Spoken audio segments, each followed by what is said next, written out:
Praise the lord. యేసుక్రీస్తు నామంలో మీ అందరికీ శుభములు తెలియజేస్తూ మరి ఈ యొక్క ప్రతిరోజు ప్రభు సన్నిధి కార్యక్రమంలో మీరందరూ పాలుభాగస్తులుగా ఉంటూ మరి వాక్యాన్ని శ్రద్ధగా ఉంటున్నందుకు మీ అందరికీ మా యొక్క ప్రత్యేక వందనాలు తెలియజేస్తూ ఉన్నాం. మనం ఉపవాసం అనేటువంటి అంశం గురించి గత కొన్ని నెలలుగా చాలా మెసేజ్లు ధ్యానం చేసుకున్నాం. మరి మీరు అన్ని వినాలని ప్రభు పేరిట మనం చేస్తూ ఉన్నాం. మరి దీనికి మనం మూలవచనంగా తీసుకున్నటువంటి ఆ యొక్క వచనాన్ని చదువుకుని మనం ముందుకు వెళ్దాం. యోవేలు గ్రంథం 1:14 ఉపవాస దినము ప్రతిష్ఠించుడి, వ్రత దినం ఏర్పరచుడి, యెహోవాను బ్రతిమాలుకొనుటకై పెద్దలను దేశంలోని జనులందరినీ మీ దేవుడైన యెహోవా మందిరంలో సమకూర్చుడి. హల్లెలూయా.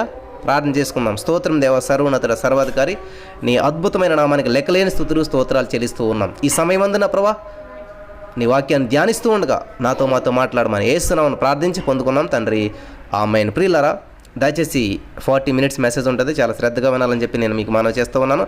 బైబిల్ గ్రంథంలో అసలు ఉపవాసం అంటే ఏంటి?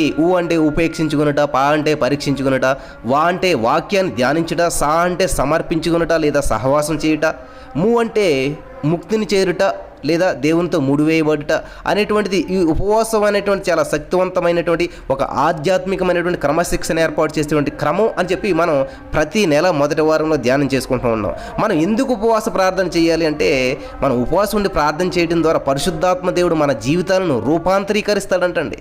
అంటే మారుస్తూ ఉంటుంటాడు. ఇది దేని వలన పోతుంది, ఈ కార్యం దేని వలన అవుతుంది అని మనం ఆలోచన చేసినట్లయితే ఉపవాసం వలననే తప్ప మరి దేని వలనను అని చెప్పి దేవుడు అంటూ ఉన్నాడు. కాబట్టి మీ జీవితంలో భయంకరమైనటువంటి సమస్యలు ఉన్నాయా, బంధకాలు ఉన్నాయా, ఏమున్నా కూడా ఉపవాసం ద్వారా ఆ సమస్య పరిష్కరించబడుతుంది. మీ జీవితంలో ఏదైనా విడుదల పొందుకోవాలనుకుంటే ఉపవాసం ఉండండి.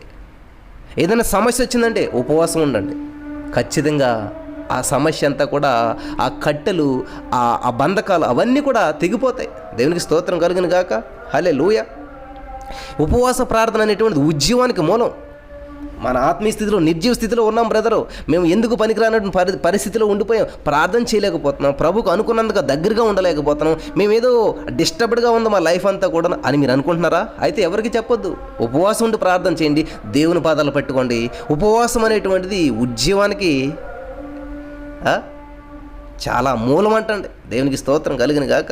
కాబట్టి ఉపవాస ప్రార్థన అనేటువంటిది మన జీవితాలకు మాత్రమే కాదు, మన సంఘాలకి, సమాజాలకి స్వస్థత పొందుకోవాలన్నా, బంధకాల నుంచి విడుదల పొందాలన్న ప్రతి దానికి కూడా ఉపవాసం అనేటువంటిది ఇట్ ఈస్ వెరీ ఇంపార్టెంట్ అనమాట. యేసుక్రీస్తు ప్రభువారే చెప్పాడు, ఈ దెయ్యం వదిలిపోవాలన్నా, ఈ సమస్య వదిలిపోవాలన్నా, ఈ ఆర్థిక సమస్యలు వదిలిపోవాలన్నా, ఈ కరోనా వైరస్ వదిలిపోవాలన్నా, ఈ నిరుద్యోగ సమస్య పోవాలన్నా ఉపవాస వలననే తప్ప మరి దేని వలనను వదిలిపోవట అసాధ్యమని సెలవిచ్చాడు దేవుడు.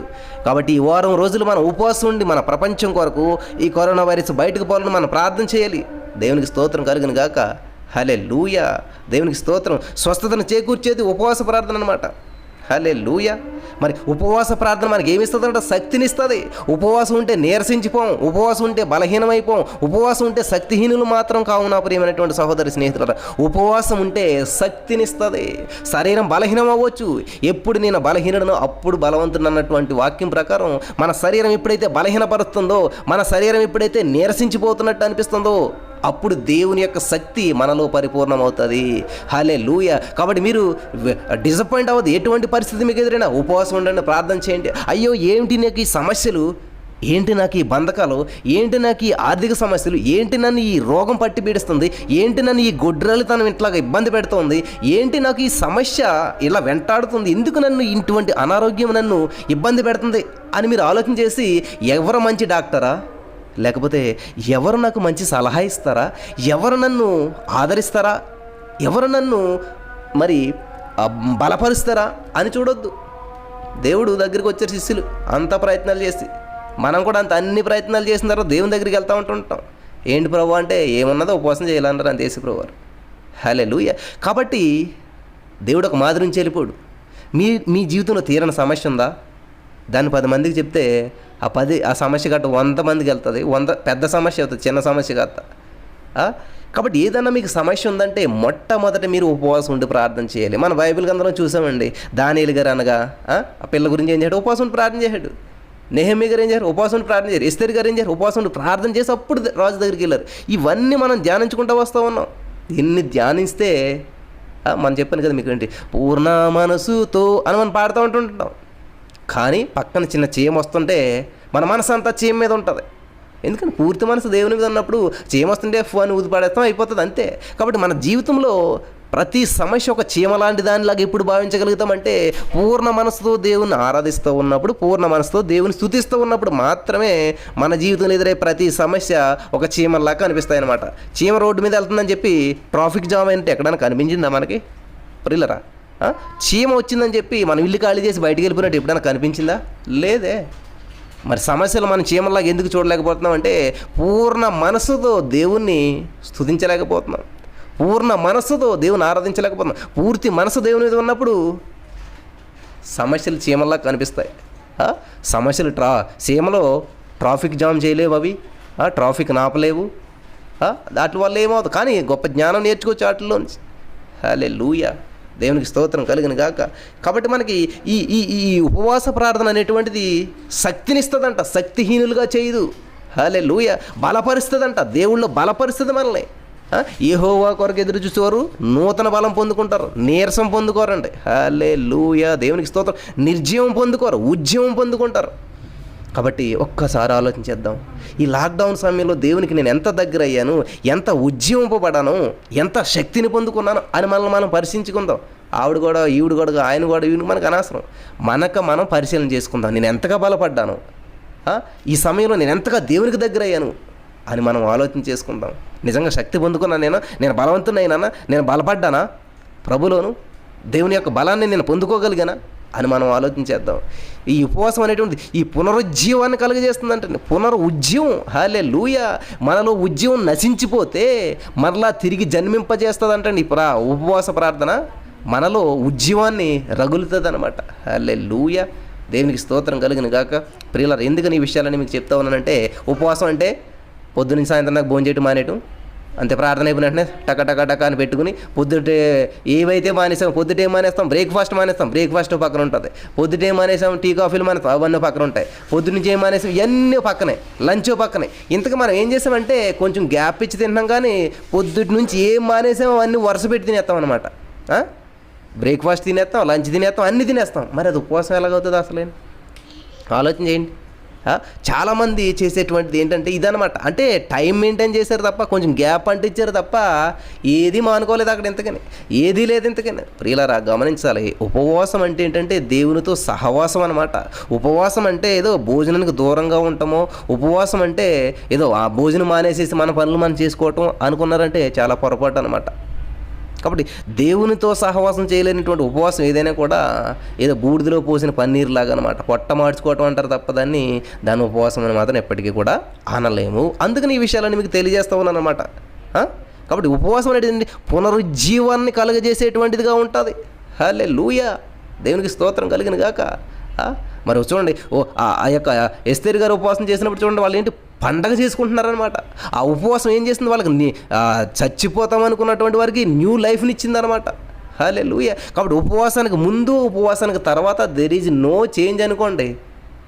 ఉపయోగం ఏమైనా ఉంటుందా? ఆలోచించేయండి ప్రియమైనటువంటి సహోదరి స్నేహితులారా. ఇప్పుడు మనం పొద్దుటి నుంచి ఒక పనికి వెళ్ళామనుకోండి, ఒక వ్యవసాయదారుడు మన పనిలో పెట్టుకున్నాడు. పొద్దుట వెళ్ళినప్పుడు ఎంత అయితే ఉందో సాయంత్రం మనం వచ్చేటప్పుడు కూడా అంతే ఉంది. There is no change. కానీ జీతం ఏమంటే ఎట్లాగ ఇస్తాడు? ఆలోచించారా? రైతు ఇదిగోండి పొద్దుటి నుంచి చేలోనే ఉన్నాను నేను. ఏం పని చేసామంటే ఏమీ లేదు అక్కడ. చేలో ఉండటం అయితే ఉన్నాను, కానీ ఏ పని చేయలేకపోయినా అయ్యగారు, ఏ పని చేయలేదు, కానీ నాకు జీతం ఏంటంటే నేను ఎట్లా ఇస్తాడు? ఆలోచించేయండి ఒకసారి. ఈ లోకంలోనే అట్లా ఉన్నప్పుడు మరి దేవుళ్ళు నేను పొద్దున్న నుంచి ఉపవాసం ఉన్నాను, సరే మంచిదమ్మా, ఏం చేసావు? ఏమీ చేయలేదు, భోజనం చేయటం మానేశాను అంతే. ప్రియులారా, ఉపవాసం అంటే చేయటం మానేయటం కాదు, చెయ్యటం అన్నమాట. దేవునితో సహవాసం చేయటం, దేవుని వాక్యం చదవటం, ఇవి చేయవలసినవి ఉన్నాయి, మానేయవలసినవి కాదు, చేయవలసినవి చాలా ఉన్నాయన్నమాట. కాబట్టి ఉపవాసం ఉన్నప్పుడు మనం ఏంటంటే చేయవలసిన విషయాలు చేయకపోయినట్లయితే చాలా ఇబ్బంది పడుతూ ఉంటుంటాం. మానేయవలసింది మానేసేసి ఓన్లీ భోజనం మాత్రమే మానేయటం అని మీరు అనుకున్నట్లయితే చాలా పొరపాటు పడతారు. దయచేసి గమనించండి. కాబట్టి ఈ యొక్క ఉపవాసం చేసేటప్పుడు దేవునితో సహవాసం, దేవునికి దగ్గర అవటం, ఇవన్నీ మీరు గుర్తుపెట్టుకోవాలని చెప్పి ప్రభు పేరట నేను మనవి చేస్తూ ఉన్నాను. దేవునికి స్తోత్రం కలిగిన గాక. హల్లెలూయా. అలాగే ఈ ఉపవాసం అనేటువంటిది ఏంటంటే దేవుని సన్నిధిలో మనల్ని మనం తగ్గించుకునేలా చేస్తుంది అనమాట. చూడండి, ఇప్పుడు కడుపు నిండా అన్నం తిన్నాం అనుకోండి, ప్రార్థనలు కూర్చున్నారంటే మత్తు వచ్చేస్తుంటుంది, నిద్ర వచ్చేస్తుంటుంది. మనం చెప్పినట్టు బాడీ విందో, బాడీ చెప్పినట్టు మనం వినాలన్నమాట. హల్లెలూయా. ప్రియులారా, మరి పవర్ పోయింది. ఇది ఒకవేళ ఆగినట్లయితే మీరు లైవ్ హైలైట్స్లో మెసేజ్ చూడండి, నేను కంప్లీట్ చేస్తాను. ప్రార్థన చేయండి దేవుడి లోపల కరెంట్ ఇచ్చేలాగా. లేనట్లయితే మరి ఒకవేళ ఆగినట్లయితే నేను ఈ మెసేజ్ని కంటిన్యూ చేస్తాను. మీరు లైవ్ హైలైట్స్లో ఈ మెసేజ్ని మీరు చూడొచ్చు. దేవునికి స్తోత్రం కలుగును గాక. హల్లెలూయా.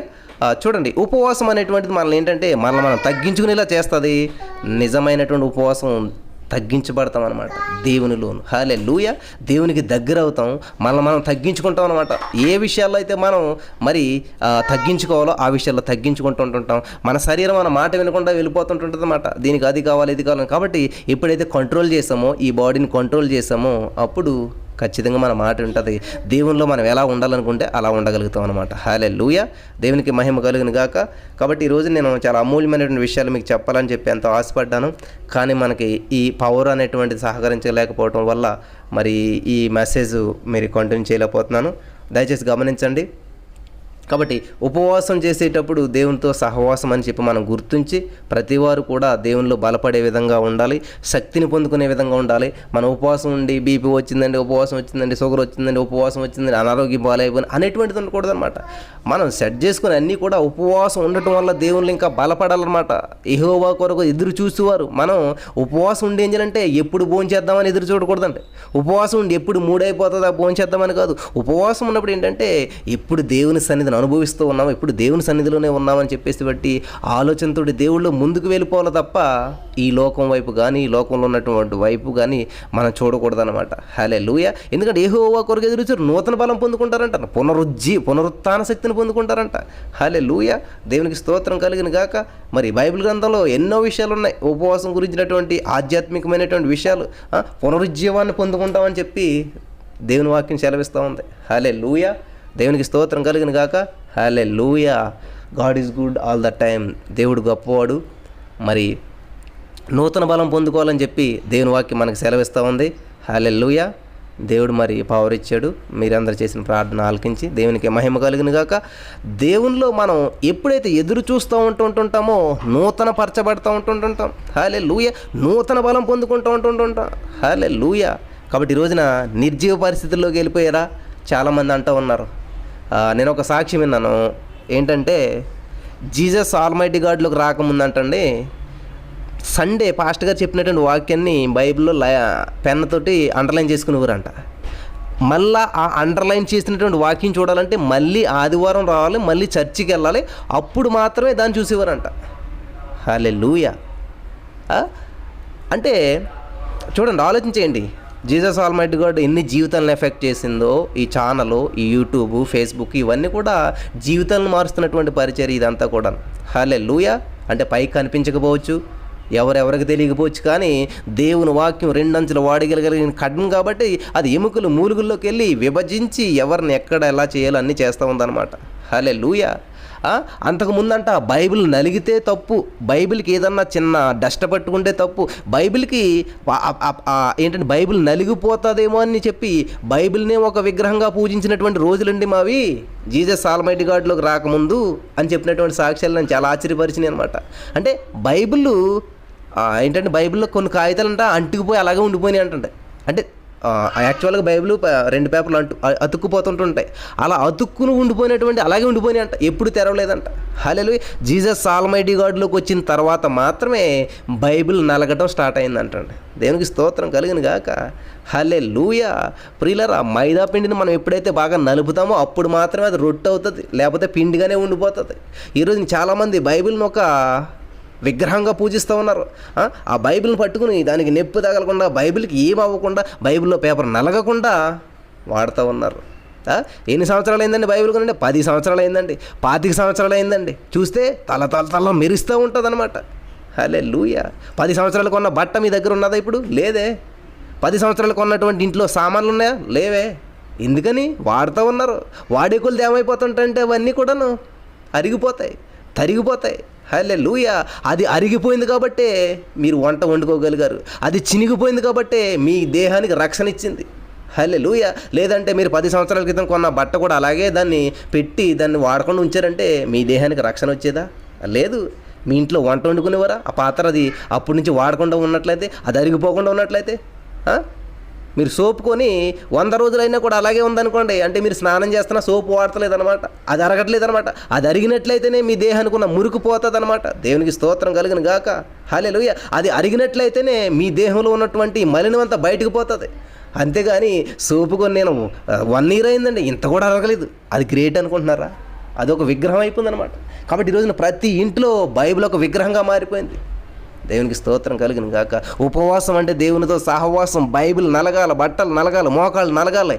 ఈ నలుగుడు లేనప్పుడు విరిగి నలిగినటువంటి హృదయం మాత్రమే దేవునికి ఇష్టమైనటువంటి బలియాగం అని దేవుని వాక్యం సెలవిస్తుంది. నా ప్రియమైనటువంటి సహోదరి స్నేహితులారా, హల్లెలూయా. ప్రియులారా, ఈరోజు నేను యేసుక్రీస్తు ప్రభువు చేసిన ఉపవాసం గురించి చెప్పాలనుకున్నాను, కానీ దేవుడు ఎందుకో తెలియనటువంటి రీతిలో నడిపిస్తూ ఉన్నాడు. హల్లెలూయా. దేవునికి స్తోత్రం కలుగును గాక. కాబట్టి ఈ రోజున మనం ఎటువంటి సహవాసం చేస్తూ ఉన్నాం? దేవునితోటి నలగనటువంటి సహవాసం చేస్తూ ఉన్నామా? కానీ దేవుడు చెప్తున్నాడు, విరిగి నలిగినటువంటి హృదయమే దేవునికి ఇష్టమైనటువంటి బలిగా. దేనినైనా నిర్లక్ష్యం చేస్తాడు, అలక్ష్యం చేస్తాడంట, కానీ విరిగి నలిగిన మనసును దేవుడు ఎన్నటికి ఎప్పుడు అలక్ష్యం చేయడంట. హల్లెలూయా. దేవునికి స్తోత్రం కలుగును గాక. కాబట్టి ఈ రోజున దేవుడు చెప్తున్నటువంటి మాట, ఎన్నాలైందమ్మా నీ బైబిల్ కొని? సంవత్సరంలో ఎన్ని బైబిల్ మారుస్తున్నారు మీరు? లేదండి అయ్యగారు, మా ఆయన గారు నాకు పెళ్లిలో ఇచ్చిన గిఫ్ట్ అండి, ఎక్కడ పేపర్ చిరిగిపోతుందో, ఎక్కడ నలిగిపోతుందో, దానికి ఉన్నటువంటి ఆ బంగారపు పూత ఎక్కడ పోతుందో, ఆ పేజీలో గీత పెన్న పెడితే ఎక్కడ పాడైపోతుందని చెప్పి 25 సంవత్సరాల నుంచి అదే బైబిల్ వాడుతున్నానండి నేను. హల్లెలూయా. మరి 25 సంవత్సరాలు బట్టి అదే చీర ఎందుకు కడతలేదు నువ్వు? 25 సంవత్సరాలు బట్టి అదే బట్ట ఎందుకు ఉండలేదు? 25 సంవత్సరాలు బట్టి అదే ఇంట్లో ఎందుకు ఉండలేదు? 25 సంవత్సరాలు బట్టి ఇవన్నీ ఎందుకు మారుస్తూ వస్తున్నారు మీరు? ఎందుకని? వాడుతున్నారు కాబట్టి, అది యూజ్ చేస్తున్నారు కాబట్టి ఏమవుతుందంటండి, అది నలిగిపోతూ ఉన్నది. దేవునికి అది నలగటం వల్లే మనకేమొస్తుందంటండి ప్రియులరా? ఏమవుతుంది? మనకు రావాల్సింది వస్తుంది అనమాట. దేవునికి స్తోత్రం కలుగును గాక. కాబట్టి మీరు ఇస్త్రీ చేసుకుని వెళ్ళినటువంటి బట్టలు మళ్ళీ తిరిగి వచ్చేసరికి ఏమవుతుంది? నలుగుతున్నాయి. అవి నలిగాయి కాబట్టి ఎండ నుంచి మిమ్మల్ని కాపాడగలిగాయి. హల్లెలూయా. అవి మాసిపోయినాయి కాబట్టి ఆ డస్ట్ అంతా అవి అనుభవించి మీకు డస్ట్ పట్టకుండా చేసాయి. బైబిల్ కూడా అలాంటిది నా ప్రియమైనటువంటి సహోదరి స్నేహితులారా. అది ఎప్పుడైతే నలుగుతూ ఉంటుందో మన జీవితం వెలుగుతూ ఉంటుందన్నమాట. బైబిల్ నలగనంతసేపు మీ జీవితం ఎప్పటికీ వెలగదు, అది గుర్తుపెట్టుకోండి ప్రియులారా. బైబిల్ పేజీలు నలగనంతసేపు మన జీవితంలో వెలుగనేటువంటిది రాదు. హల్లెలూయా. దేవునికి స్తోత్రం కలుగును గాక. హల్లెలూయా. నా ప్రియమైనటువంటి సహోదరి స్నేహితులారా, డైరెక్ట్గా విన్నటువంటి సాక్ష్యాలే. నేను గతంలో కూడా ఒక ఎగ్జాంపుల్ చెప్పాను, మళ్ళీ ఒకసారి చెప్పాలని చెప్పి మీకు ఆశపడుతున్నాను. ఒక దైవ సేవకుడు వెళ్ళాడంట ఒక కుటుంబానికి ప్రార్థన చేయడానికి. అమ్మా మరి అమ్మగారు బాగున్నారా అంటే, బాగున్నానయ్యా, యేసుప్రభువుని తనని కన్న తల్లి పేరు పెట్టుకున్నారమ్మా మీరు, మరి అమ్మగారు చాలా బాగుండాలి, మంచిగా ఉండాలి అని చెప్పి, ఈ లాక్డౌన్ సమయం వల్ల నేను రాలేకపోతున్నానమ్మా, 3 నెలలు అయిపోయింది వచ్చి ప్రార్థన చేయటానికి, దేవుడు మళ్ళీ మార్గం తెరిచాడమ్మా, ప్రార్థన చేయటానికి వచ్చానమ్మా అంటే, అయ్యగారు రండి రండి అని చెప్పి కూర్చోబెట్టి, అమ్మా మరి ఈ బయట వస్తుంటే ఆపుతున్నారని చెప్పి బైబిల్ కూడా తీసుకురాట కుదరలేదమ్మా నాతోటే, బైబిల్ ఎక్కడ పెట్టావో తీసుకురమ్మా అని అంటే తీసుకొచ్చి ఇచ్చిందంట. అమ్మ 91వ కీర్తన రోజు చదవమని చెప్పాను కదా, తీయమ్మంటే ఆ బైబిల్ ఎటుకు వచ్చి ఇలా దులిపితే ఇంత డస్ట్ వచ్చిందంట. 91వ కీర్తన ఓపెన్ చేయగానే 91వ కీర్తన ఓపెన్ చేసిందంట. ఓపెన్ చేసిన వెంటనే ఆవిడ పెద్దగా దేవుని స్తుతించి హల్లెలూయా, దేవునికి స్తోత్రం అని చెప్పి అన్నదంట. ఏంటమ్మా ఇంత ఆశ్చర్యపోతున్నామంటే, అయ్యగారు లాక్డౌన్కి 3 నెలల ముందునది కళ్ళజోడు మిస్ అయిపోయింది, ఇప్పుడు దొరికిందండి అయ్యగారు అని చెప్పి చాలా సంతోషపడ్డదంట. అదేంటమ్మా అంటే, బైబిల్ చదువుతా నా కళ్ళజోడు బైబిల్లో పెట్టి మర్చిపోయినాయి గారు, 6 నెలలు అయింది, మీరు రావడం వల్ల నా కళ్ళజోడు దేవుడు నాకు చూపించాడు అని చెప్పిందంట. అంటే దాన్ని బట్టి మీకు ఏమర్థమైంది? ఇంతకని 6 నెలల క్రితం ఆవిడ బైబిల్ని కిటికీలోనో లేకపోతే ఎక్కడో అలమార్లోనో పెట్టి మర్చిపోయింది. ఇంతకని ఈ 6 నెలల తర్వాత ఆవిడ బైబిల్ ఓపెన్ చేయలేదు. కాబట్టి ఈరోజు మన విశ్వాస జీవితం ఎట్లా ఉన్నదంటే, ఇటువంటి జీవితాన్ని జీవిస్తూ ఉన్నాం మనం. ఎన్నాళ్ళైందమ్మా బైబిల్ చదివి?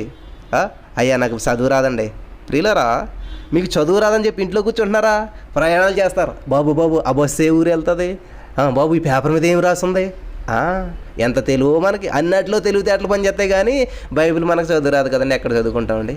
మన కళ్ళు కనపడవు కదండి, ఎక్కడ చూస్తామండి? ఎంత టెక్నాలజీ వచ్చేసిందో ఇప్పుడు. బైబిల్ చదివితే వినొచ్చు. ఆల్రెడీ మేము ఆదికాండం అంతా కూడా చదివి యూట్యూబ్లో పెట్టాం. కొంతమంది ఒకవేళ చదవటానికి కుదరదేమో అని చెప్పి మీరు వింటా పని చేసుకోవచ్చు అని చెప్పేసి ఎన్ని ఫెసిలిటీస్ ఉన్నాయి అవన్నీ మేము ముందుకు తీసుకొస్తా ఉన్నాం నా ప్రియమైనటువంటి సహోదరి స్నేహితులరా. ఎందుకనంటే దేవునిలో బలపడాలని చెప్పేసి.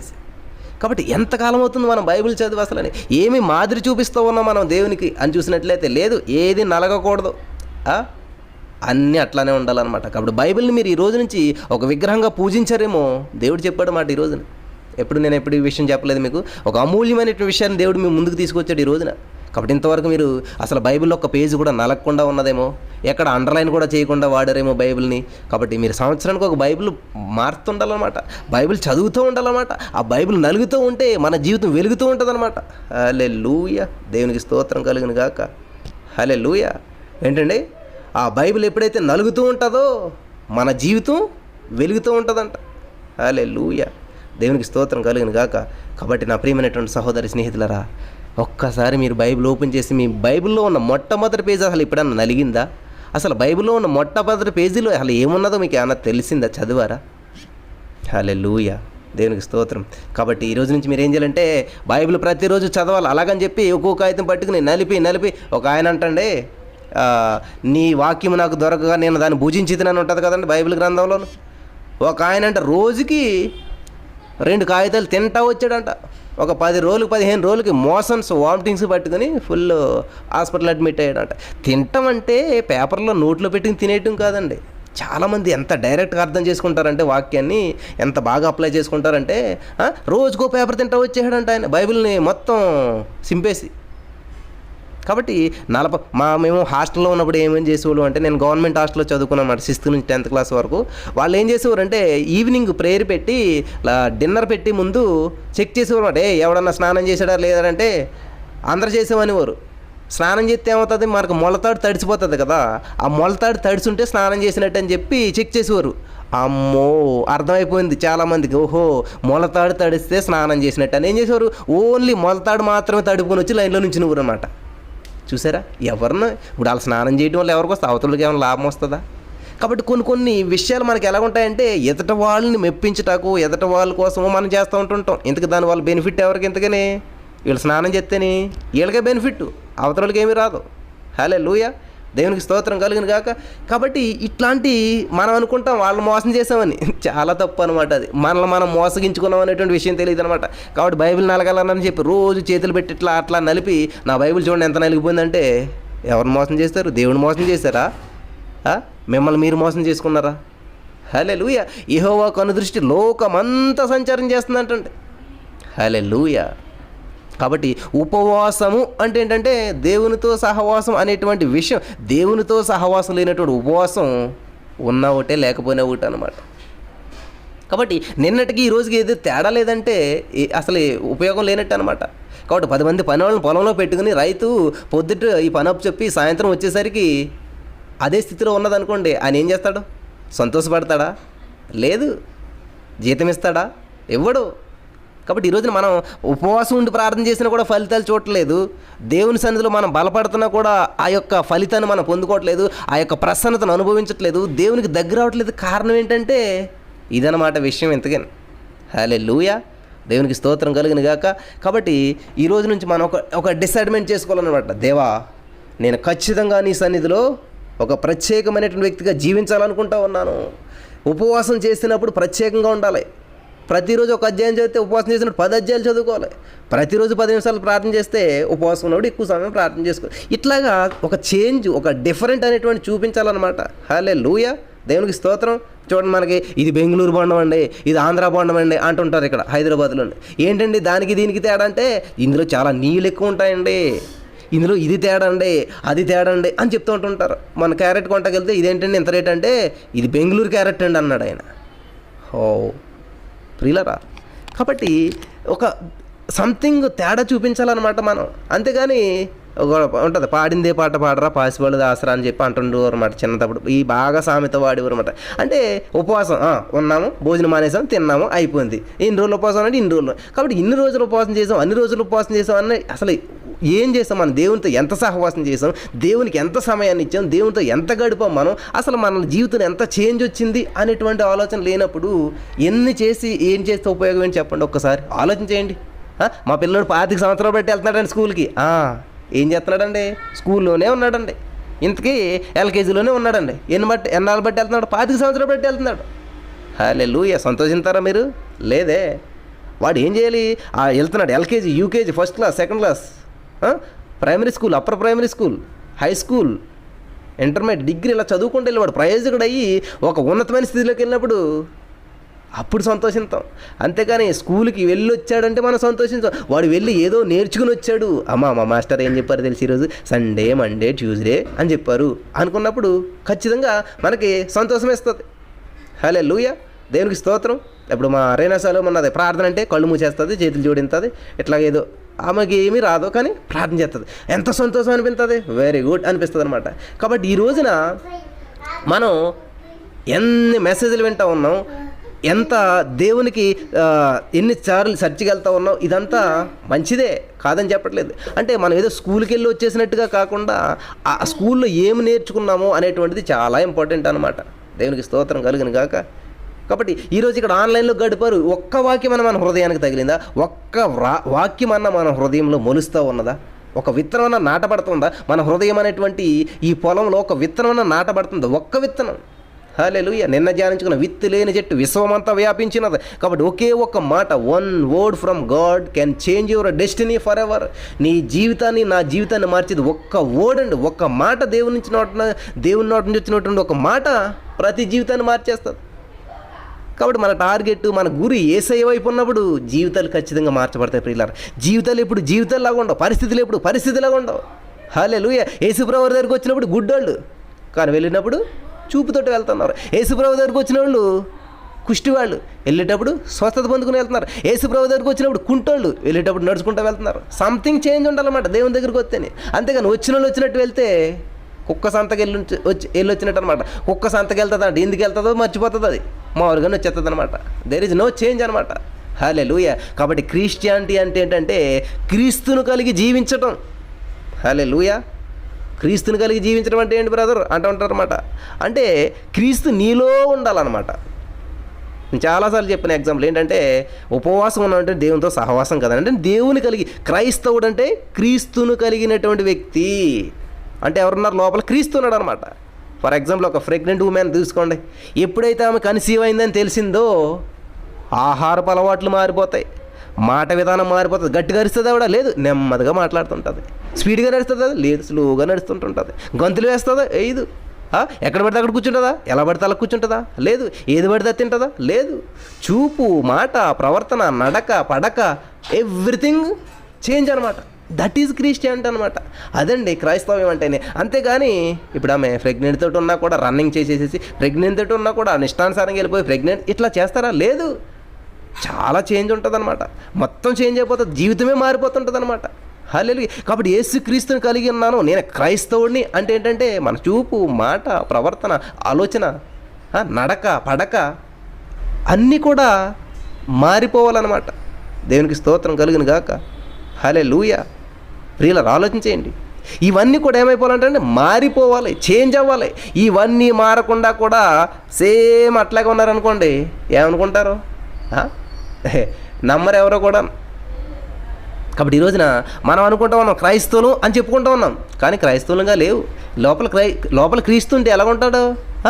మరి హృదయం నిండి ఉన్న దాన్ని బట్టి మాట్లాడతాడు కదండి మన మాట. కాబట్టి లోపల క్రీస్తున్నాడు కాబట్టి క్రీస్తుని బట్టి మాట్లాడతాం అన్నమాట. క్రీస్తును అనుసరించి మాట్లాడతాం అన్నమాట. క్రీస్తుతో నడుస్తాం. నే సాగేదా యేసునితో నా జీవిత కాలమంతా యేసుతో నడిచేదా. హల్లెలూయా. యేసుతో నడితే ఎక్కడికి నడిపిస్తుంటాడండి ఆయన? సినిమా హాల్ దగ్గర నడిపిస్తాడా యేసయ్య? యేసుతో నడితే ఎక్కడికి నడిపిస్తాడు? శత్రువులు సహా ప్రేమించమంటూ ఉంటుంటాడు. ప్రతి వారిని క్షమించమంటూ ఉంటుంటాడు. ఇట్లా యేసయ్యతో నడిచేటువంటి నడక ఎట్లా ఉంటుందంటే కొంచెం ముళ్ళ బాటలాగా ఉంటుంటుంది. యేసు ప్రభువు నడితే నాన్న ఈ ముళ్ళ కిరీటం పెట్టుకో, అయ్యో ప్రభా సరే ఈ మేకులు దిగేసుకో, మరి ఈ కాళ్ళకి ఇది వేసుకో అది వేసుకో అని చెప్పి ఇవన్నీ పొడుస్తూ ఉంటుంటారు అన్నమాట. ఇవన్నీ తట్టుకోవాలన్నా, మరి నేను కూడా తట్టుకున్నాను కదా, నాతోటి నడతాం అంటే ఇట్లా ఉంటుంది. హల్లెలూయా, దేవునికి స్తోత్రం కలిగి. అదండి యేసుతో నడతాం అంటే, యేసుతో సాగటం అంటే మన రోజు పాడే పాట కాదండి, చాలా అర్థం ఉంది అందులో. యేసుతో నడుస్తాం అంటే ఏంటంటే యేసు ప్రభువు ఏది చేశారో అది మనం చేసి చూపించాలన్నమాట. హల్లెలూయా, యేసుక్రీస్తు ప్రభువు ఎలా జీవించారో అది జీవించి చూపించాలన్నమాట. అది ఉపవాసంలో ఉన్నటువంటి నిజమైన అర్థం ఏంటంటే దేవునితో సహవాసం అనమాట. హల్లెలూయా. ప్రియులారా, నేను ఎంచుకున్నటువంటి టాపిక్ ఒకటి ఈరోజు, కానీ దేవుడు మాట్లాడుతున్నటువంటి మాట ఒకటి అనమాట. ఈవెన్ బైబిల్ కూడా ఓపెన్ చేయలేదు నేను ఈరోజు అసలు. దేవునికి స్తోత్రం కలుగును గాక. హల్లెలూయా. ప్రియమైనటువంటి సహోదరి స్నేహితులారా, కాబట్టి ఏది సహవాసం, ఏది నీ స్నేహితుడు ఎవరో చెప్పు, దాన్ని బట్టి నేను చెప్తాను అంటాడు దేవుడు. కాబట్టి మన స్నేహితుడు సామెతలు 17:17 ప్రకారం నిజమైన స్నేహితుడు, సామెతలు 14లో ఉంటుంది, నిజమైన స్నేహితుడు విడువక ప్రేమించును. హల్లెలూయా, దేవునికి స్తోత్రం. మనం ఏం చేస్తాం, యేసుప్రభు శిష్యులు చూడండి, ఎప్పుడైతే యేసుప్రభుని పట్టుకున్నారో పారిపోయారు అనమాట. మన నిజమైన స్నేహితులవా? మనం దేవునికి నిజమైన స్నేహితులవా? దేవుడు మనకు నిజమైన స్నేహితుడు, మనల్ని విడిచిపెట్టాడు. శ్రమ వచ్చిందా బిడ్డ, శ్రమలో నేను నీకు తోడైనాను కదా, నేను విడిపిస్తాను కదా, నేను గొప్ప చేస్తాను కదా అని దేవుడు అంటుంటాడు. హల్లెలూయా. మనమైతే ఎన్ని మేలు చేస్తాడు దేవుడు. పుట్టినప్పుడే చనిపోవాలనుకున్నానండి, నాకు 5 సంవత్సరాల లోపల ఊపిరి ఆడలేదు, 5 సంవత్సరాల లోపల ఏడకూడదు, ఆయన దేవుడు నన్ను కాపాడాడు. తర్వాత ఏమైంది, చదువుకుంటూ ఉన్నప్పుడు 5-6 సంవత్సరాల వయసు వచ్చినప్పుడు మా ఇంటి దగ్గర ఒక కాలం ఉంటే అందులో పడిపోయాను, ఊపిరి ఆడలేదు, చనిపోయాను అనుకున్నారు. అక్కడ బ్రతికించాడు దేవుడు. స్కూల్ నుంచి వస్తుంటే భయంకరమైన యాక్సిడెంట్ అయ్యి ఇంచుమించు ఒక 100 మీటర్ల దూరం వెళ్ళిపోయిన మెయిన్ రోడ్డు మీద, వెనకాల ఏమీ రాలేదు, బ్రతికారు. ఇట్లా ఎన్నో విషయాలు కాపాడినటువంటి దేవుడిని మర్చిపోయి నేను నా చదువుకునేటువంటి సమయంలో బీఎస్సీ బీఈడి చేసి రోజుకు 18 గంటలు చదివి అన్ని పాస్ అవుతా వచ్చి అన్ని ఫస్ట్ క్లాసులు ఇస్తా వచ్చినటువంటి దేవుని స్తుతిస్తూ ఫైనల్లో నాకు టీచర్ జాబ్ ఇవ్వలేదని చెప్పి చాలా డిప్రెషన్ అయిపోను. అరే దేవుడు ఏం చేశాడు? ప్రియులారా, నేను ఎవరి గురించి చెప్పట్లేదు, నా గురించి నేనే చెప్తున్నాను. ఎందుకంటే బాధపడతాం కదా మనం అంతా కూడా. కాబట్టి నా లైఫ్ని మీకు చెప్తూ ఉన్నాను. అప్పటి వరకు దేవుడు నన్ను కాపాడాడే, దేవుడు నన్ను ఎంతగానో మేలు చేశాడే, దేవుడు ఎన్నో ఉపకారాలు చేశాడే, చనిపోవలసి నన్ను బ్రతికించాడే, 10th క్లాస్ ఫస్ట్ క్లాస్లో పాస్ చేశాడే, ఇంటర్మీడియట్ ఫస్ట్ క్లాస్లో పాస్ చేశాడే, అన్ని ఫస్ట్ క్లాస్ వచ్చినటువంటి దేవుడు ఒక్కసారి ఒక్క చిన్న ఉద్యోగం ఇవ్వలేనిసరికి గతంలో చేసిన మేళ్ళన్నీ మర్చిపోయాను నేను. ఏం చేశాడు దేవుడు ఎలాంటోడు అని చెప్పి దేవుడి మీద కోపం వచ్చి మా ఇంటి దగ్గర ఒక పాము పుట్టు ఎక్కి కూర్చున్నాను అనమాట. నైట్ అంతా ఏదో టైంలో బయటకు వస్తుంది కరుతుందని. హల్లెలూయా. యోనా గారు వెళ్ళిపోయి ఎక్కడ ఓడాడుగుని ఉంటే దేవుడు విడిచిపెట్టేస్తాడా? నేను వెళ్ళి పాము పుట్ట మీద కూర్చుంటే దేవుడు పాముని పంపించి కనిపించేస్తాడా? తెల్లవారిన కూడా పాము రాలేదు, కరవలేదు. ప్రియులరా, మనం అనుకుంటూ ఉంటుంటాం చనిపోవాలనుకుని. దేవుడు అదే చెప్పాడు. దేవుడు రాకట్లోనంట, తప్పించుకుందువా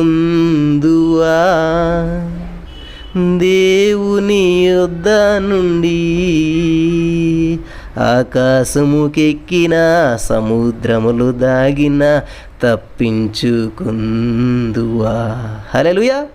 సముద్రంలోకి వెళ్ళిపోతామని చచ్చిపోతామని, సముద్రం వెనక్కి వెళ్ళిపోతుందంట. వావ్, చూసారా? ఇంక ఈ బతుకు అనవసరం అని చెప్పి చనిపోతామని సముద్రంలోకి వెళ్ళిపోతే సముద్రం వెనక్కి వెళ్ళిపోతుంటుందంట, ఎండిపోతుంటుంది అనమాట. హల్లెలూయా. నూతిలో దూకేద్దాం చనిపోతానంటే నువ్వు అంతా కూడా ఎండిపోతుంది, బావిలో నీరు చుక్కుండా అయిపోతుంది. ప్రియులరా, దేవుడు ఒక పర్పస్ తెస్తే నిన్ను నన్ను సృష్టించి ఉన్నాడు. అది పర్పస్ ఫిల్ అయ్యేంత వరకు, పర్పస్ నెరవేరేంత వరకు ఎట్టి పరిస్థితుల్లోనూ ఏ ఆటంకము నీకు సంభవించదు. హల్లెలూయా. అబ్రహాంతో అన్నాడు, అబ్రహమా నీకు పిల్లలు ఇస్తానంటే అన్నట్లే దేవుడు మర్చిపోయి ఉంటాడు అనుకుని ఉండొచ్చు. మనం అనుకుంటాం దేవుడు వాగ్దానం చేశాడంటే అది నెరవేరవలసిందే. హల్లెలూయా. ఏది ఏమైనా ఆకాశము భూమి గతించిపోతుందేమో కానీ భలే గుర్తుంటాయని మనకు మాటలు మాత్రం. కానీ మన జీవితంలో జరగకపోతే ఎన్నాళ్ళండి ఈ ఆర్థిక పరిస్థితి, ఎన్నాళ్ళండి ఈ జీవితం ఎలా గడపటం? హల్లెలూయా. నిజమైన స్నేహితుడు విడివక ప్రేమిస్తాడని ఉన్నది. నిజంగా నా స్నేహితుడే యేసయ్య అని అంటాము. సామెతలు 17:17 ప్రింట్ మనకు గుర్తుంటుంది. హల్లెలూయా. అబ్రహాముకు వాగ్దానం చేసిన దేవుడు నమ్మదగిన దేవుడు అంటుంటాం. అబ్రహాముకు 25 సంవత్సరాల తర్వాత చేస్తాడన్న విషయం మనకు తెలుసు. 25 రోజులు లేట్ అయితే దేవునితో సహవాసం కాస్త ఏమవుతుంది అంటండి, ఎడమొఖం పెడమొఖం, దేవుడి మీద కోపం వచ్చేది మనకి. ఏంటి దేవుడు ఏం చేస్తున్నాడు చూడట్లేదు అసలేని. ఎంతమంది చనిపోతున్నారు. వావ్ ప్రియులరా, హృదయ తల్లి గర్భంలో రూపించబడక ముందే మనం ఆయనకి తెలిసినటువంటి మనం ఆయనకి తెలియదా మనం ఎలాంటి వాళ్ళం ఏంటో, ఎప్పుడు పుట్టాలో ఎప్పుడు చనిపోవాలో అంతా కూడాను దేవుడు చూడట్లేదంట. అసలు ఆయన నిద్రపోవడానికి దేవుని వాక్యం చదివిస్తుంటే, ఆయన కునుకోడు నిద్రపోవడానికి దేవుని వాక్యం చదివిస్తుంటే దేవుడు చూడట్లేదు. వావ్ ఎంత జ్ఞానం అంటే మనకి దేవుడిచ్చిన జ్ఞానం, దేవుడిని ప్రశ్నించేటువంటి జ్ఞానం, దేవుడిని కోచింగ్ చేసేటువంటి జ్ఞానం అనమాట. హల్లెలూయా, దేవునికి స్తోత్రం కలిగిన కాక. కాబట్టి ఈరోజున వాక్యం వినిచిన ప్రియమైనటువంటి సహోదరి, ఎంతగా మనం దేవునికి లోబడుతూ ఉన్నాం, ఎంతగా దేవునితో సహవాసం చేస్తూ ఉన్నాం. నిజంగా దేవునితో సహవాసం కరెక్ట్గా చేస్తే దేవుని మనసు మనకు అర్థమవుతుంది. హల్లెలూయా. చూడండి, మీ ఫ్రెండ్ ఏంటి రాడు, ఎందుకు ఈ స్కూల్కి రాలేదంటే వాడండి ఎట్లాగ వెళ్ళాడు, వెంటనే రీజన్ చెప్తావు. వాళ్ళ తల్లిదండ్రులు కూడా రీజన్ తెలియకపోవచ్చు కానీ నువ్వు చెప్తావు. ఎందుకని? మీ ఫ్రెండ్ వాడు ఏం చేస్తాడో, వాడు ఎలా ఆలోచన చేస్తాడు, ఏ బట్టలు వేసుకుంటాడు, ఏం తింటాడు అంతా నీకు తెలుసు. ఎందుకంటే వాడితో నీకు డీప్ ఎక్కువైపోయింది. నీ ఫ్రెండ్తో నీకు సహవాసం బాగా ఉంది కాబట్టి వాళ్ళ ఆలోచన, వాడు బట్టల విధానం, వాడు కూర్చొని అన్నీ తెలిసిపోతాయి వాడు. ఎందుకని? ఫ్రెండ్షిప్. హల్లెలూయా. మరి ఏసైతో మన ఫ్రెండ్షిప్ అట్లా ఉందా? ఏసై ఆలోచన ఏంటో మనకు తెలుస్తుందా? తెలిస్తే మనం ఎందుకు నిందిస్తాం దేవుడిని? తెలిస్తే మనం ఎందుకు ప్రశ్నిస్తాం దేవుడిని? తెలియటం లేదు కాబట్టి. అంటే సహవాసం ఇంకా కరెక్ట్గా సెట్ అవ్వలేదు మనకి ఇంకా దేవునితోటి. హల్లెలూయా. సరైనటువంటి ఉపవాసం చేయట్లేదు కాబట్టి, దేవుని మనసును మనం తెలుసుకోవట్లేదు కాబట్టే మనం ఏం చేస్తూ ఉన్నామంటే ఏం చేస్తున్నాం? దేవుడిని ఇంకా తప్పుగా అర్థం చేసుకుంటున్నాం, మిస్అండర్స్టాండింగ్ చేసుకుంటున్నాం అనమాట దేవుడిని. హల్లెలూయా. అండర్స్టాండ్ కాదు, అండర్స్టాండింగ్లో మిస్ అయిపోతున్నాం కొన్ని విషయాలు మనం. హల్లెలూయా. ఎందుకు దేవుడు ఇలా చేస్తున్నాడు? ఎందుకు దేవుడు? God never did a mistake. దేవుడు ఎప్పుడు తప్పు చేయలేదండి. దేవుడు ఎప్పుడు తప్పు చేయడు అనమాట.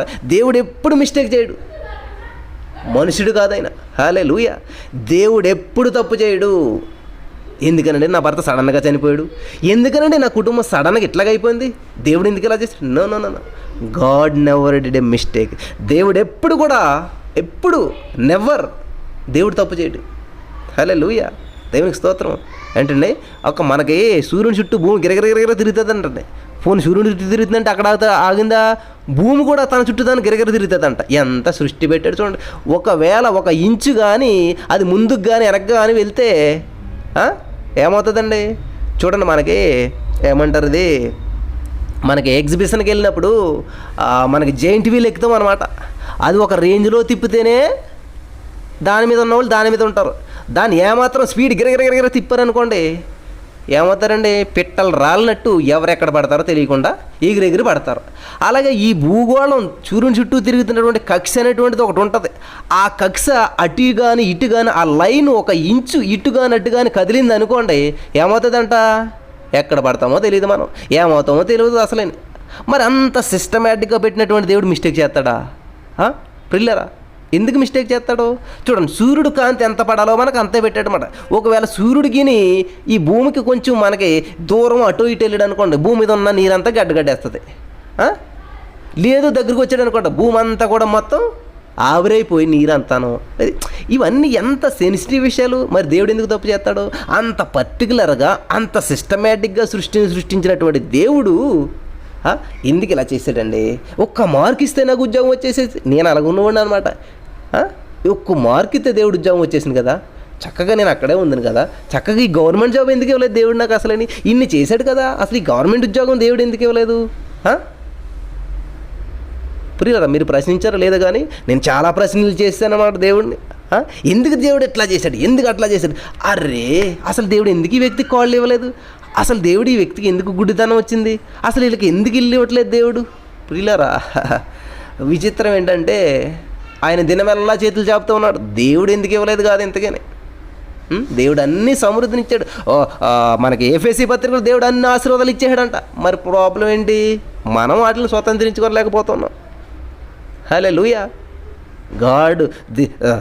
దేవుడు సర్వాంతర్యామి అన్నాడు. సర్వాంతర్యామి, ప్రతి చోట ఉన్నాడు దేవుడు. కాబట్టి దేవుడు మనం తప్పు పట్టడానికి మనం ఏపాటి వారం అండి. హల్లెలూయా. కాబట్టి ఈ రోజున మీరు చాలా అద్భుతమైన విషయాలు దేవుడు మాట్లాడుతూ వచ్చి ఉన్నాడు. ఎట్లా జీవిస్తూ ఉన్నాం? దేవుడు ఉన్నాడండి ఖచ్చితంగా. మరి ఎందుకని మన సమస్యలతో మనం బాధపడుతున్నామంటే, గతంలో ఒక షార్ట్ ఫిలిం కూడా వచ్చింది, చెప్పాను కూడా మీకు. ఒక పాస్టర్ గారు సెలూన్ షాప్కి వెళ్ళి కటింగ్ చేయించుకుంటుంటే, పాస్టర్ గారు దేవుడు లేడండి, దేవుడు అంటారు, మీరు ఎప్పుడు బైబిల్ చదువుతారు ఎందుకండి? నేను పని చేస్తున్నాను కాబట్టి డబ్బులు వస్తున్నాయి. అది లేదయ్యా, దేవుడు ఉన్నాడయ్యా, దేవుడు ఉన్నాడు. దేవుడు ఉంటే ఎందుకండి మాకు ఈ సమస్యలు ఎందుకు? మా పిల్లలు చూడండి ఎంత అనారోగ్యంతో బాధపడుతుందో, మా పక్కింటి వాళ్ళు చూడండి ఎంత ఆర్థిక సమస్యలతో కొట్టిమిట్ట ఆడుతున్నారు, తింటాక తింటలేదు. దేవుడు అన్నాడు అంటే ఎందుకండి? ఆ పేదలకి ఎందుకు ఆ బాధలో? అంత కష్టపడి పని చేస్తాడండి ఆయన, డే అండ్ నైట్ డ్యూటీలు చేస్తుంటాడు, అయినా కూడా వాళ్ళకి అప్పులు తీరట్లేదు, సమస్యలు ఎందుకండి? దేవుడు లేడు అన్నాడంటే శల్యుని సోపాతను. ఈ పాస్టర్ గారికి ఏం చెప్పాలో తెలియక, దేవా ఏం చెప్పను దేవా అని వచ్చేసాడంట బయటికి. వచ్చేస్తే ఆ బయటే ఒక అబ్బాయి హెడ్సెట్ పెట్టుకుని పాటలు పాడుకుంటూ ఉంటుంటాడు. అబ్బాయి ఇంతకనే, కానీ అమ్మాయిలా కనపడతాడు అనమాట. ఎందుకనంటే అతని జుట్టు ఏకంగాను మొత్తం లేడీస్ లాగా పెరిగిపోయి ఉంటుంది అనమాట. అప్పుడు అబ్బాయిని రిక్వెస్ట్ చేసి, బాబు లోపలికి వస్తావా అంటాడు. వస్తే తీసుకెళ్ళిన తర్వాత, ఏమయ్యా ఇక్కడ సరైనటువంటి బార్బర్స్ లేరు, అంటే హెయిర్ కట్ చేసేవాడు సరైనటువంటి లేరు, సరిగ్గా పని చేయట్లేదు అన్నారు. అదేంటండి మీకు అంత బాగా కట్ చేయను కదా హెయిర్ అంటే, లేదయ్యా హెయిర్ కట్ చేసేవాళ్ళు సరిగ్గా పనిచేస్తే, ఈ హెయిర్ కట్ చేసేవాళ్ళు అందరూ బాగా పనిచేసినట్లయితే ఈ అబ్బాయికి జుట్టు ఎందుకు ఇంత పెరుగుతుంది అని అడిగాడంట పాస్టర్ గారు. అడిగితే, అదేంటండి అయ్యగారు అలాగంటారు, ఆ అబ్బాయి నా దగ్గరికి వచ్చినట్లయితే నేను ఎలా కావాలో అలా కట్ చేసి పంపుదును, ఆ అబ్బాయి నా దగ్గరికి రాలేదు, నేనేం చేయను అన్నాడంట. కదా అర్థమైంది కదా బాబు? కాబట్టి నీ సమస్యలతో నువ్వే బాధపడుతున్నావు. ప్రయాసపడి భారం మోయించిన సమస్త జనుల నా దగ్గర నేను మీకు విశ్రాంతి కలిగేస్తానని దేవుడు చెప్తున్నాడు. కాబట్టి మన సమస్యలు తీరకపోవడం కారణం ఏంటంటే మన జుట్టు పట్టుకెళ్ళి దేవుని చేతిలో పెట్టడం లేదు. దాన్ని పెంచుకుంటూ ఉన్నాం, దాన్ని రింగులు చేసుకుంటూ ఉన్నాం, దాన్ని ఉంగరాలు తిప్పుతూ ఉన్నాం, దాన్ని జడలు వేసుకుంటూ ఉన్నాం. సమస్యలకి జడలు వేస్తున్నాం తప్ప అది పట్టుకెళ్ళి దేవుని చేతిలో పెట్టినట్లయితే ఆయన కట్ చేసి పడేస్తాడనమాట దేవుడు. హల్లెలూయా. ఆ సమస్యని కట్ చేస్తాడు దేవుడు, నీకు ఒక రూపాన్ని ఇస్తాడు దేవుడు, నీ జీవితాన్ని అందంగా తయారు చేస్తాడు. కారణం బార్బర్లో తప్పు లేదు బ్రదర్, వీనిలో తప్పు ఉంది. ఈయన రావట్లేదు, దీన్ని పెంచుకుంటా తిరుగుతున్నాడు అని చెప్పాడంట. దేవునికి స్తోత్రం కలిగిన కాక. కాబట్టి ఈరోజు మీరు సమస్యలతో బాధపడుతున్నారా, ఇబ్బందులతో బాధపడుతూ ఉన్నారా? హల్లెలూయా. ప్రాబ్లం సమస్యలోనూ లేదు, ప్రాబ్లం దేవుళ్ళలోనూ లేదు, మరి ఎక్కడుంది? మనలో ఉందన్నమాట. కాబట్టి మనం మన జుట్టు పట్టుకెళ్ళి దేవుళ్ళు పెడతలేదు, దేవుని చేతిలో పెడతలేమాట. ఎప్పుడైతే మన జుట్టు దేవుని చేతిలో పెట్టామో ఎంత ఎక్స్ట్రా ఉందో దాన్ని కట్ చేస్తాడు, ఎంత ఉండాలో అంత ఉంచుతాడు అనమాట దేవుడు. దేవునికి స్తోత్రం కలిగిన గాక. హల్లెలూయా. కాబట్టి ఈ రోజున యేసుక్రీస్తు ప్రభువు చేసిన 40 రోజుల ఉపవాసం గురించి చెప్పాలనుకున్నాను, కానీ ఆ మాట ఎత్తకుండానే 40 నిమిషాలు అయిపోయింది అప్పుడే. దేనికి స్తోత్రం కలిగిన గాక. మరి ఖచ్చితంగా నేను బలపడ్డానని అనుకుంటున్నాను. బైబిల్ని ఒక విగ్రహంగా పూజించొద్దు. బైబిల్ పేపర్ నలిగిపోద్దని దానికి కవరు కొన్ని వేల రూపాయలు కవర్ పెట్టి, లేకపోతే ఇట్లా దాన్ని ఉబ్బుడిగా పెట్టి దాన్ని చాలా స్మూత్గా దాచుకోకుండా ప్రియులారా, బైబిల్ నలిగినట్లయితేనే మీ జీవితం వెలుగుతుంది. ఈ రోజు నుంచి గుర్తుపెట్టుకుని ఇక్కడ నుంచి అయినా బైబిల్ని ప్రతిరోజు చదవండి, బైబిల్ని ధ్యానించండి, దేవునికితో సహవాసం చేయండి, దేవునికి దగ్గరగా ఉండండి. అప్పుడు మాత్రమే మన జీవితాలు బాగుపడతాయి. హల్లెలూయా. మరి ఈరోజు వాక్యం ద్వారా మీరు బలపడ్డారని నమ్ముచున్నాను. మన జీవితంలో ఏదైనా ఉన్నది అంటే అది దేవునికే మొదటి స్థానం ఇవ్వాలి, దేవునికే సమర్పించుకోవాలి. చాలా అద్భుతమైనటువంటి మాటలను ఈరోజు మనకు దేవుడు తెలియజేశాడు. కాబట్టి ఈ మెసేజ్ని మీరు మరలా వినండి, జీవితంలో మార్పులు చేసుకోండి, జీవితంలో దేవునికి సన్నిహితంగా జీవించండి.